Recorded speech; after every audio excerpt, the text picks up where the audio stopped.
வணக்கம். நான் வே. இளஞ்செழியன். இது 15வது பொதுத் தேர்தல் குறித்தான ஒரு கண்ணோட்டம். உண்டி 18 காரணமாக 63,00,000 புதிய வாக்காளர்கள் பதிவாயிருக்காங்க.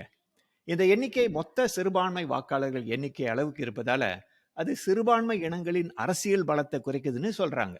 உங்கள் பார்வை, குணா? இந்த 6.3 மில்லியன் என்பது அந்த மொத்த வாக்காளர்கள் வந்து 30% வாக்காளர்.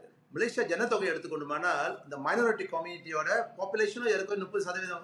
ஆகவே கண்டிப்பாக இது வந்து ஒரு நம்மளுக்கு ஒரு த்ரெட்டா தான் அமையும். ஒவ்வொரு ஆண்டு நம்ம எடுத்துக்கொண்டோமானால் நம்மளுடைய பிறப்பு விகிதாச்சாரம் வந்து ஆண்டுக்கு ஆண்டு குறைந்து கொண்டே இருக்குது. இப்படி குறைஞ்சுக்கிட்டு போனா அடுத்த பொது தேர்தல் வரும்போது இன்றைக்கு கூட நிலைமையோட இன்னும் மோசமான நிலையில தான் நம்ம இருப்போம். இப்போ மலேசியா கான்டெக்ட் எடுத்துக்கிட்டீங்கன்னா இந்த எதிர்வரும் 15வது பொது தேர்தல் வந்து ஒரு 3 குழுவினர், அது 3 அரசியல் கட்சிகள் மலாய் இன அடிப்படையில் உள்ள கட்சிகள் இன்னைக்கு போட்டியிடுறாங்க.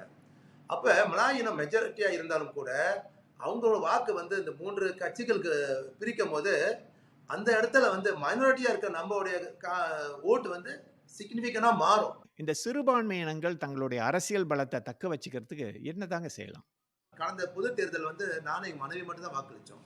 இன்றைக்கு வந்து பாத்தீங்களா எனக்கு 3 குழந்தைகள், அவங்களும் இப்ப வாக்காளர் ஆயிட்டாங்க. அப்ப பாருங்க 2 பேர் இன்னைக்கு 5 பேர் ஆயிட்டோம்.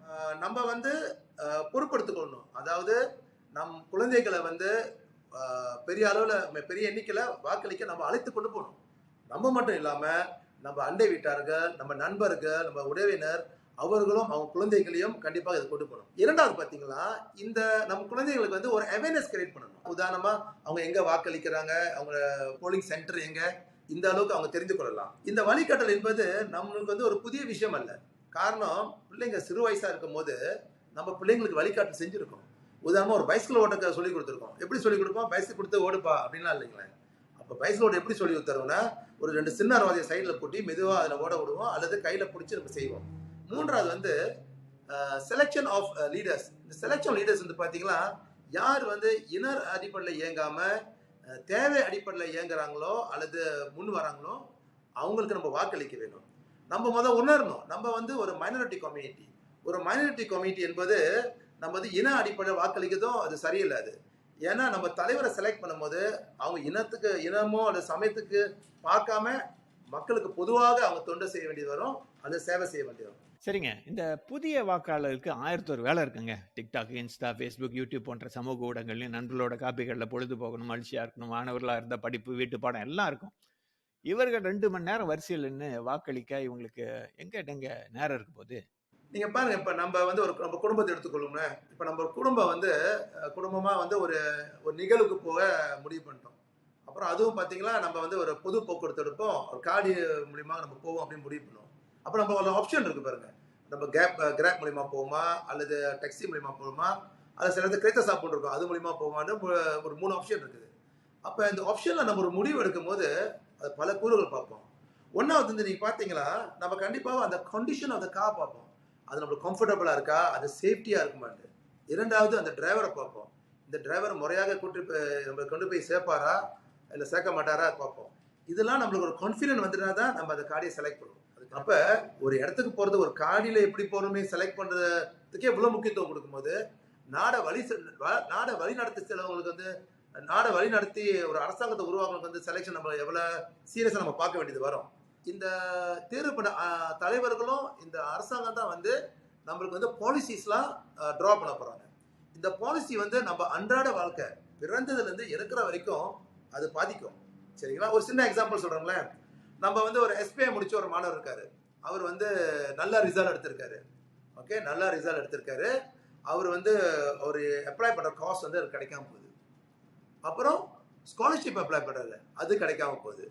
அது மட்டும் இல்லாம சரி வேற ஏதாவது காசு எடுக்கலான்ட்டு ஒரு லோன் அப்ளை பண்றாரு, அதுவும் நம்மளுக்கு கிடைக்காம போகுது. இது இந்த ஏற்படுறது காரணம் என்னது? இது வந்து அகெயின் அந்த பாலிசி தான். அது முடிஞ்சு வேலைக்கு போறாங்க.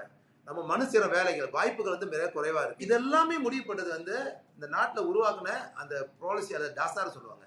அப்போ அது சரிப்படுத்தணும்னா நம்ம சரியான தலைவரை நியமிக்கணும், தேர்வு பண்ணணும், சரியான அரசாங்கத்தை உருவாக்கி அவங்க வந்து இதை முறையாக செஞ்சாங்கன்னா இந்த நன்மை நம்ம வடிவம். அடிப்படையில் இந்த உண்டி 18 மக்களாட்சிக்கு கிடைச்ச வெற்றியா தோல்வியா? ஏன்னா நம்ம நாட்டை பொறுத்த வரைக்கும் 18 வயசு என்பது இப்ப வந்தது பாருங்களேன். ஆனா நீங்க வெளியூர்லாம் பார்க்கும்போது 18 வயசுல வாக்களிக்கலான்னு நீண்ட காலமாவே அமலாக்கத்தில் இருக்குது. ஆகவே இது வந்து நிச்சயமாக நம்ம ஜனநாயகத்துக்கு கிடைச்ச வந்து ஒரு வெற்றியாக தான் நான் பார்க்குறேன். ஒரு 12 வயசுல அந்த மாணவர்கள் ஐசி கிடைச்சிரோனே அவங்க வந்து பேங்க் அக்கவுண்ட்லாம் திறக்கலாம். ஓகே. ஒரு 16, 17 வயசு வரும்போது அவங்க வந்து டிரைவிங் லைசன்ஸ்லாம் நீங்க எடுக்கலாங்க. ஒரு 18 வயசு வந்துட்டாங்களா அவங்க வந்து ஒரு ப்ராப்பர்ட்டி வாங்கலாம். இன்ஃபேக்ட் திருமணம் கூட அவங்க ஆகலாம். அது மட்டும் இல்லாம அவங்க சட்டத்துக்கு முரண்பாடா நடந்தாங்களா அவங்க மேல சட்ட நடவடிக்கை எடுக்க முடியும். இவங்களுக்கு வந்து இந்த வாக்கு அளிக்கிற உரிமை வந்து வழங்குறது வந்து நிச்சயமா சரியான தருணத்தில் அவங்க கொடுத்துருக்காங்க. அதே நேரத்துல வந்து அவங்க செய்யற நடவடிக்கைக்கு வந்து அவங்க முழு பொறுப்பு எடுத்துக்கொள்ள வேண்டும். முழு பொறுப்புனா அவங்க சரியான தலைவரை தேர்வு பண்ண வேண்டும். அது மூலியமா சரியான அரசாங்கத்தை உருவாக்கி மக்களுக்கு செய்ய வேண்டும். அப்ப நாளைக்கு வந்து அவங்க வந்து இதுல ஈடுபடாம இருந்துகிட்டு குறை சொல்ல முடியாது. அன்றாட வாழ்க்கையில வந்து குறிப்பாக இளைஞர்கள் வந்து ஒரு பள்ளி பருவத்தை முடிஞ்சோட பாத்தீங்கன்னா முதல்ல வந்து அவங்க லைசன்ஸ் எடுப்பாங்க. ஓகே, லைசன்ஸ் எடுப்பாங்க. அந்த லைசன்ஸுக்கு போற எஃபர்ட் வந்து நிறைய எஃபர்ட் போடுவாங்க. அந்த லைசன்ஸ் கிடைச்சா கிடைக்கிற மகிழ்ச்சி வந்து ஒரு பெரிய மகிழ்ச்சியா இருக்கும். எனக்கு லைசன்ஸ் கிடைச்சிருச்சுட்டு. அதே மாதிரி இந்த தடவை என்ன பார்க்குறேன்னா அவங்க வாக்களிக்கிற உரிமை இருக்குது. அந்த வாக்களிக்கிற உரிமையை வந்து ஒரு இனவாதம் இல்லாத கட்சியும் ஒரு சமயவாதம் இல்லாத கட்சிக்கு அவங்க வாக்களிச்சு நல்லா ஒரு அரசாங்கத்தை உருவாக்குனாங்களா அதுல அவங்க வந்து அந்த பெருமையை பெறணும். ஆக நம் நாட்டின் எதிர்காலம் இளைஞர்கள் கைகளிலும் இருக்கு. அவர்கள் பொறுப்பா நடந்துக்கணும். பெரியவர்களாகிய நாம அவர்களோட கையை பிடிச்சு கொண்டு போயாவது நம்ம கடமையை செய்யணும். அப்பதான் நம்முடைய அரசியல் பலத்தை நாம தக்க வச்சுக் கொள்ளலாம். நமக்கு வேண்டியது நடக்கும் என்று சொன்னவர் திரு குணசேகரன் கந்தசுவாமி, கல்வி சமூக செயற்பாட்டாளர். நான் உங்கள் வே. இளஞ்செழியன். நன்றி.